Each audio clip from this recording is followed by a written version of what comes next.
This video from Sharp Help, we're taking a look at a problem that you can get on the XE-A207 register to do with the electronic journal being full. I haven't actually got the error on this machine in front of me, but I've got the page of the manual which explains the error on it. What can happen is when the electronic journal's building up and getting full and then too full, you can get a checkered square appear on the display, which is indicated here. So it first starts appearing when the memory's 80%, and then it gets darker and darker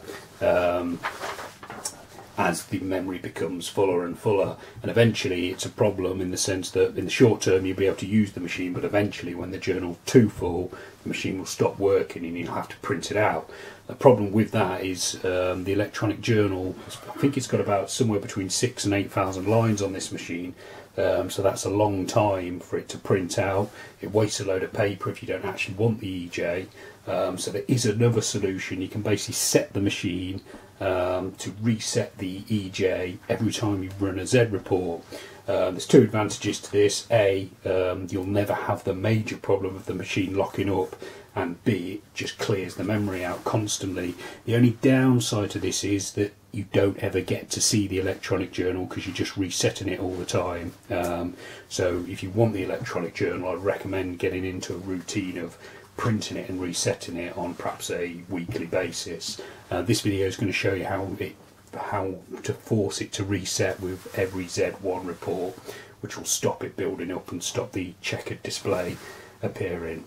So to do this, to go to program mode, it's mode 6 TLNS, and then arrow to setting, and then we need to go to line 9 report. So you can either type 9 and press TLNS, or arrow down to line 9 report and press TLNS to enter.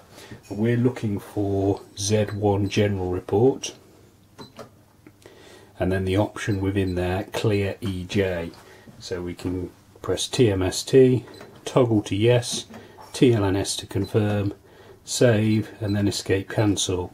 And once that's done, it won't have changed anything immediately, but the next time you run your Z report, it'll reset the EJ, and then ongoing it will reset the EJ every day, every time you run the Z report.